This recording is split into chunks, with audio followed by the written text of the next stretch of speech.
सारखा माझ्याकडे यायचा, दादा माझ्या कारखान्याची कॅपॅसिटी वाढवून द्या ना दादा, द्या ना.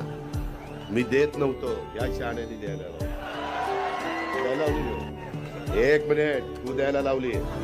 मी त्याला सांगितलं होतं की काही गोष्टी व्यसन हातात ठेवायचे असते. मला माहितीये, मी पण राजकारणात 35 वर्ष घासलीत, काय असा तसा वर्ण नाही पडलो. त्याच्यामुळं मला माहिती होतं ही कुठंतरी मारणार. काय मारणार?